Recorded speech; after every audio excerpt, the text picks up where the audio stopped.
What would you do if the person you love most in the world knocked on your door 7 years after they disappeared without a trace?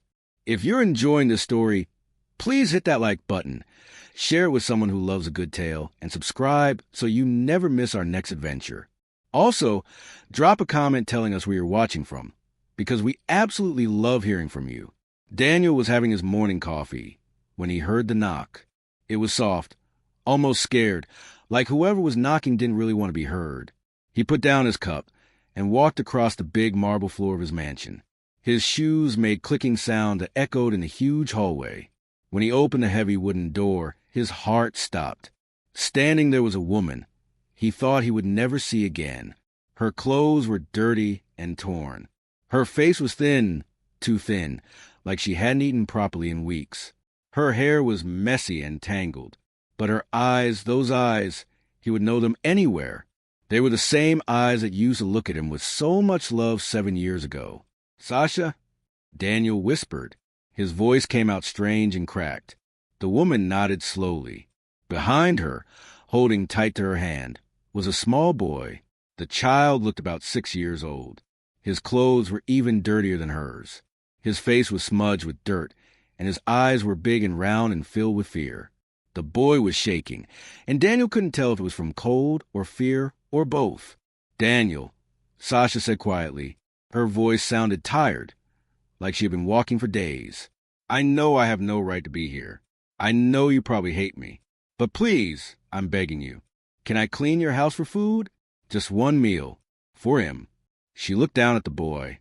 "His name is Malik. He hasn't eaten in 2 days. Daniel stood there frozen. His mind was spinning with a million questions. Where had she been? Why did she leave? Why did she come back now? Who was this child? But when he looked at the little boy, at Malik's hollow cheeks and trembling hands, all the angry questions died in his throat. "Come inside," Daniel said, stepping back. Sasha's eyes filled with tears. "Thank you," she breathed out. They walked into the mansion, and Daniel watched as Malik's eyes grew even wider. The boy had probably never seen a place so big and beautiful. There were paintings on the walls, tall windows with silk curtains, and furniture that looked like it belonged in a palace. Everything sparkled and shined. It was a complete opposite of wherever Sasha and Malik had been living. Daniel led them to the kitchen. It was huge, with white counters and silver appliances that gleamed under bright lights. He pulled out chairs at the table. "Sit," he said, his voice still strange and tight. Malik climbed onto the chair, his feet dangling above the floor. He kept looking at Daniel with those big, scared eyes, like he expected to be told to leave at any moment. "When did you last eat?" Daniel asked, opening the refrigerator. 2 days ago," Sasha said quietly. "We found some bread in a trash bin behind a restaurant. Before that, it was 3 days. Daniel's hand tightened on the refrigerator door. He pulled out bread, cheese, cold chicken, grapes, and apple juice. He placed everything on the table and watched as Malik's eyes fixed on the food like it was treasure. "Eat," Daniel said to the boy. Malik looked at Sasha, asking permission with his eyes. She nodded, and the boy grabbed a piece of bread with both hands. He ate so fast that Daniel worried he might choke. Sasha reached over and gently touched Malik's arm. "Slowly, sweetheart," she said softly. "The food isn't going anywhere. Take your time." But Malik couldn't slow down. He ate like someone who didn't know when the next meal would come. Daniel made him a sandwich with thick slices of chicken and cheese. Malik ate that too, then drank a whole glass of apple juice without stopping. While Malik ate, Daniel couldn't stop staring at Sasha. She looked so different from the woman. He remembered. 7 years ago, she had been bright and full of life. She used to laugh all the time.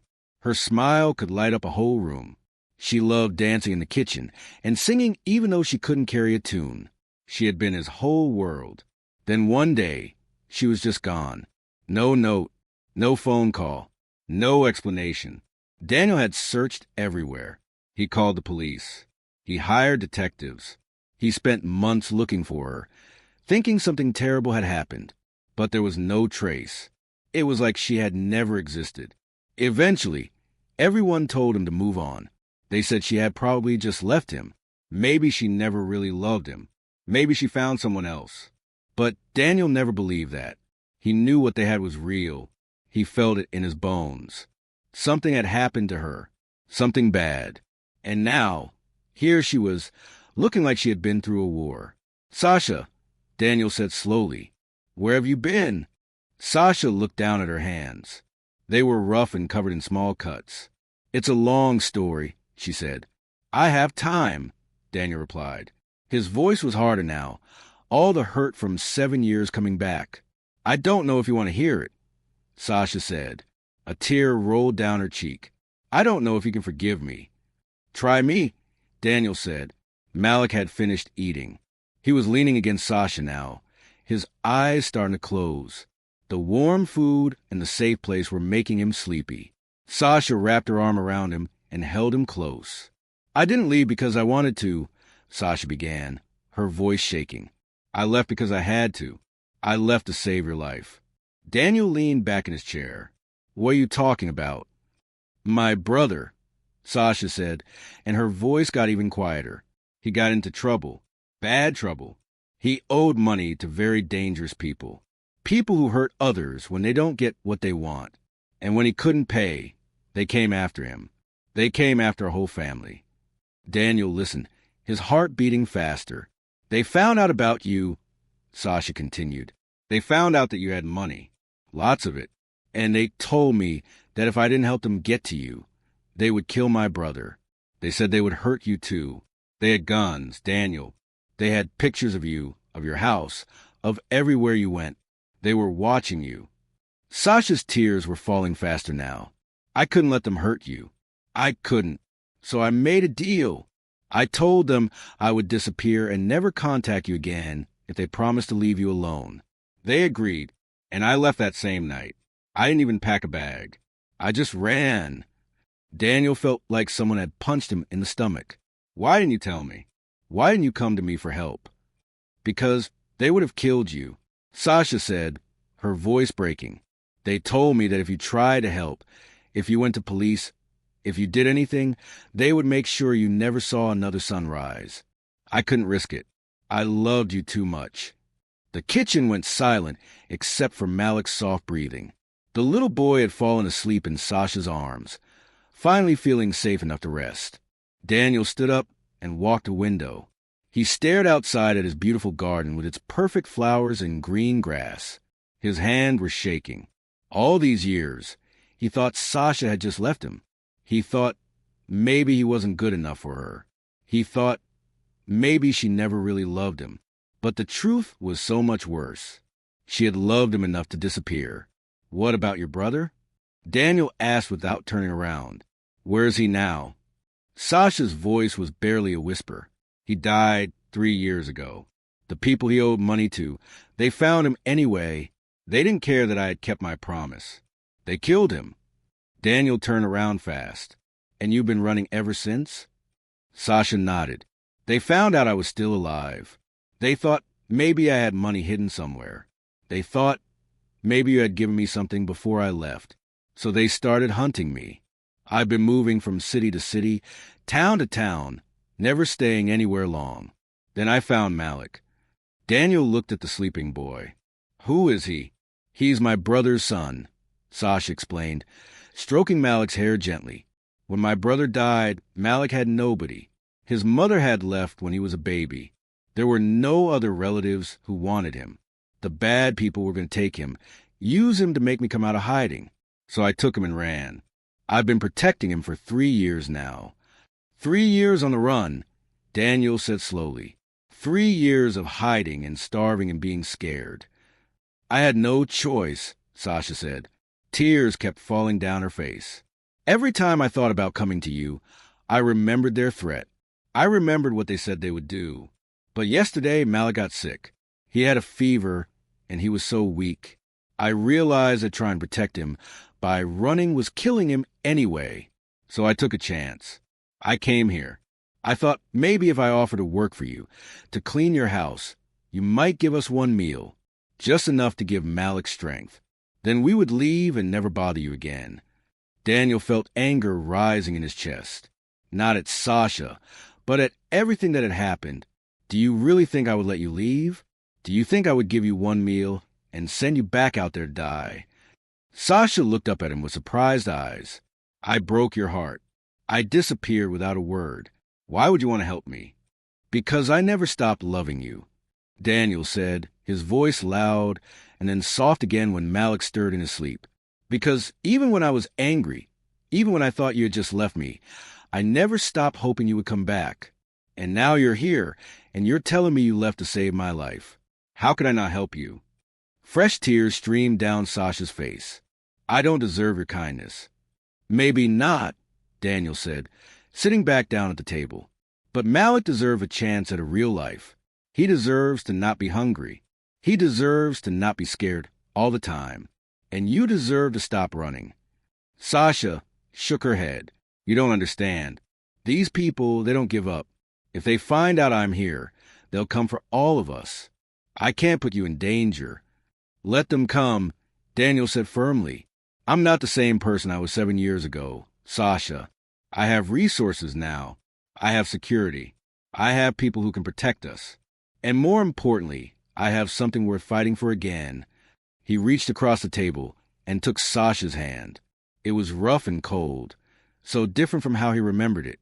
Stay, both of you. Let me help. Let me keep you safe the way you tried to keep me safe. Sasha wanted to believe him. Daniel could see it in her eyes. But fear held her back. What if something happens to you because of me? I couldn't live with that. And I can't live knowing you're out there somewhere, hungry and scared and running, Daniel replied. We've both been living half lives for 7 years. Maybe it's time we tried living a whole one together. Malik woke up then, blinking his eyes slowly. He looked confused for a moment, like he forgot where he was. Then he saw the kitchen, saw Daniel, and remembered. He sat up straight, fear crossing his little face. It's okay, Sasha said quickly, hugging him. We're safe here. Are we leaving now? Malik asked in a small voice. The question broke Daniel's heart. This child expected to be sent away. He expected to go back to the streets, back to the hunger, back to the cold. Daniel knelt down next to Malik's chair. So they were at eye level. No, Malik, Daniel said gently. You're not leaving. Not today, not tomorrow, not ever if you don't want to. This is your home now. Both of you. Malik's eyes got wide. Really? We can stay? Really? Daniel promised. Can I have more food? Malik asked shyly. Daniel laughed. A real laugh for the first time in 7 years. You can have as much food as you want. Would you like some ice cream? Malik's whole face lit up. I've never had ice cream before. Never? Daniel asked, shocked. Malik shook his head. Sasha looked embarrassed. We couldn't afford treats, she explained quietly. Daniel went to the freezer and pulled out 3 flavors of ice cream. Chocolate, vanilla, and strawberry.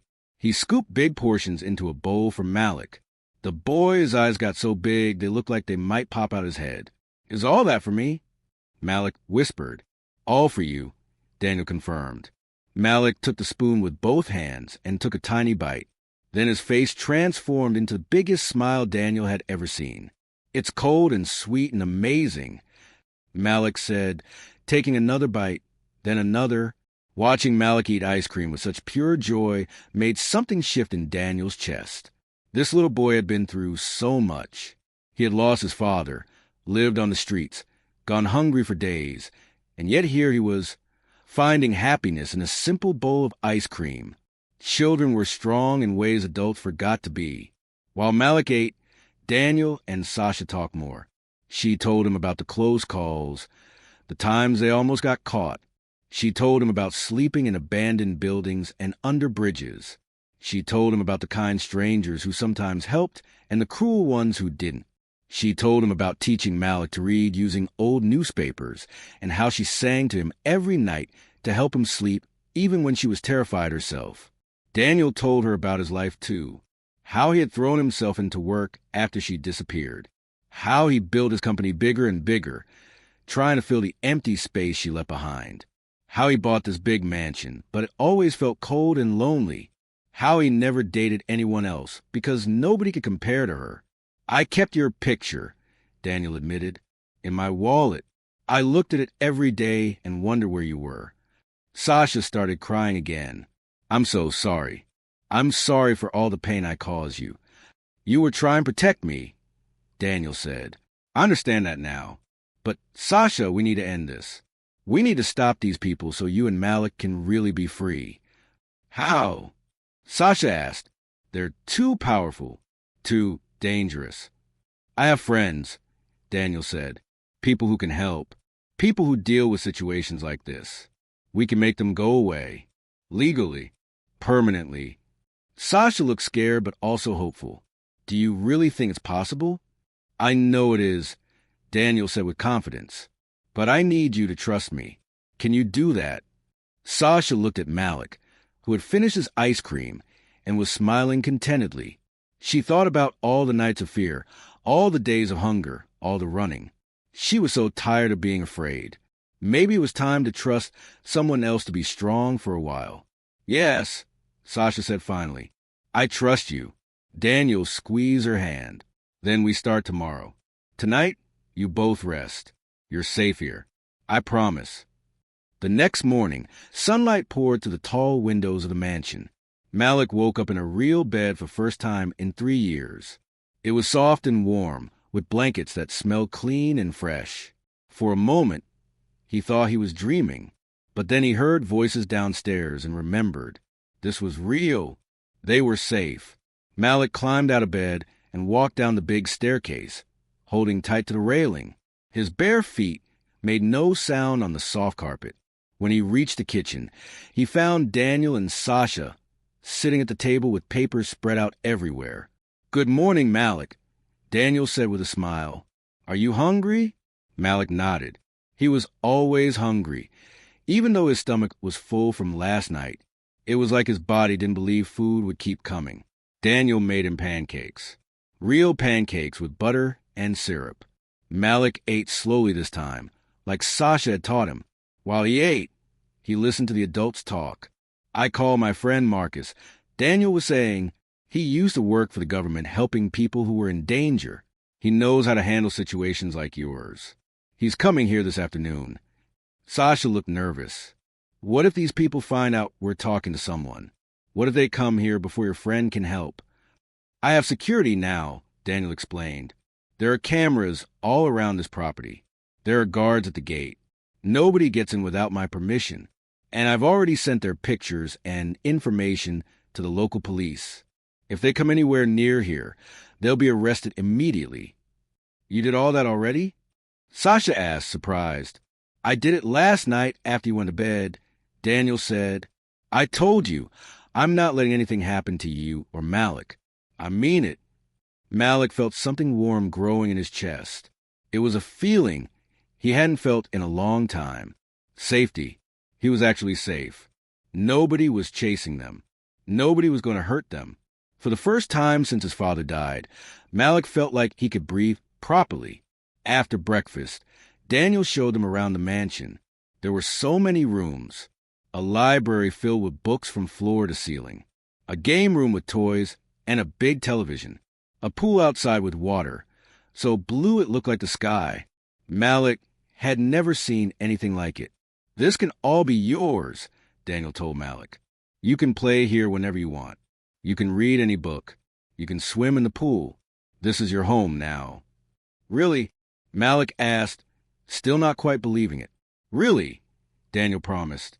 That afternoon, Marcus arrived. He was a tall man with kind eyes and a serious face.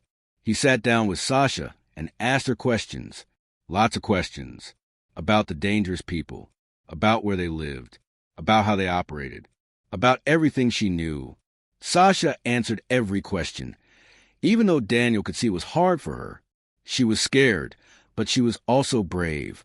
She wanted this nightmare to end. I can help you, Marcus said finally. These people you're describing, they're part of a criminal organization we've been watching for years. We just needed someone brave enough to give us information. With what you've told me today, we can take them down. All of them. How long will it take? Sasha asked. A few weeks, maybe a month, Marcus replied. We need to build a strong case. But in the meantime, you're safe here. Daniel has excellent security, and I'll make sure there are extra police patrols in this area. These criminals won't get anywhere near you." Sasha let out a long breath she seemed to have been holding for years. "Thank you," she whispered. Over the next few weeks, life at the mansion changed. Malik started to smile more. He played in the game room and swam in the pool. Daniel bought him new clothes that actually fit and shoes that didn't have holes. Sasha started to look healthier too. Her face filled out. Her eyes got brighter. The fear that had lived inside her for so long started to fade away. Daniel and Sasha spent their evenings talking after Malik went to bed. They talked about the past, about all the things that had happened. They talked about the pain and the loneliness. But they also talked about the future, about second chances, about building something new from the broken pieces of their old life. "I never thought I could feel this way again," Sasha admitted one night. They were sitting in the garden under the stars. "I thought I had used up all my chances at happiness." "Happiness isn't something that runs out," Daniel said softly. "It's something we create, and we're creating it right now. You, me, and Malik." "He loves you," Sasha said. "He asked me yesterday if you were going to be his new dad." Daniel's eyes got wet. "What did you tell him?" "I told him that if he wanted you to be, and if you wanted to be, then maybe you could be." Sasha said, "I would like that very much," Daniel said, taking her hand. For weeks later, Marcus came back to the mansion. His face was serious, but there was a small smile at the corners of his mouth. "It's done," Marcus announced. "We arrested 15 people yesterday, the leaders of the organization, and everyone working for them. They're going to prison for a very long time. You're free, Sasha, both of you. You don't have to run anymore. You don't have to hide. You don't have to be afraid." Sasha started crying, but this time they were happy tears. Tears of relief. Tears of freedom. Daniel wrapped his arms around her and held her close while she cried. Malik heard the news and came running. "Does this mean we can really stay forever?" he asked. "Forever and ever," Daniel promised, picking the boy up and spinning him around. That night, they had a celebration dinner. Daniel cooked Malik's favorite foods, which they had learned over the past few weeks. Chicken with rice, green beans, and chocolate cake for dessert. They sat at the big table in the dining room, and for the first time, it didn't feel too big or too empty. It felt just right. After dinner, Malik asked Daniel to read him a bedtime story. Daniel picked out a book in the library about a brave knight who protected people who couldn't protect themselves. As he read, Malik's eyes started to close. Before the story was finished, the boy was asleep. Daniel carried Malik to his room and tucked him into bed. He stood there for a moment, watching the child sleep peacefully. This little boy had been through so much, but he was going to be okay now. They all were. Downstairs, Sasha was waiting. "Thank you," she said when Daniel came back. "Thank you for saving us. Thank you for not turning us away. Thank you for still loving me after everything."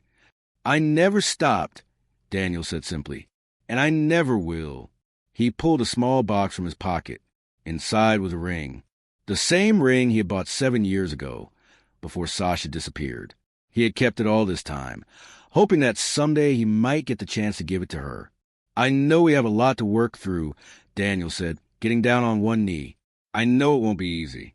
But I also know that I want to spend the rest of my life with you and Malik. Will you marry me?" Sasha's hands flew to her mouth. Fresh tears spilled down her cheeks. "Yes," she said.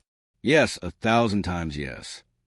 Daniel slipped the ring on her finger, and they held each other close. Outside, the stars shone brightly in the sky. Inside, a new family was being born. Not from blood alone, but from sacrifice, love, and the courage to try again. Malik had a home now. Sasha had freedom. Daniel had his heart back. The dangerous people were gone. The running was over. The fear was finished. All that remained was love, healing, and the promise of tomorrow. Sometimes people come into our lives and leave. Sometimes they come back. And sometimes, when they come back, they bring with them a chance to build something even more beautiful than what was lost. This was that kind of story. A story of rescue and redemption. A story of second chances. A story of 3 broken people becoming one whole family. And they lived safely and happily. with full stomachs and full hearts for all their days. Thank you so much for reading this story. If it touched your heart, please hit that like button and share it with someone who needs to hear a tale of hope today. Don't forget to subscribe so you never miss our next story. And we would absolutely love to hear from you in the comments. Where are you reading from? What part of the story moved you the most? We read every single comment, and your words mean the world to us. Until next time, remember that love is the strongest power we have, and it's never too late for a second chance.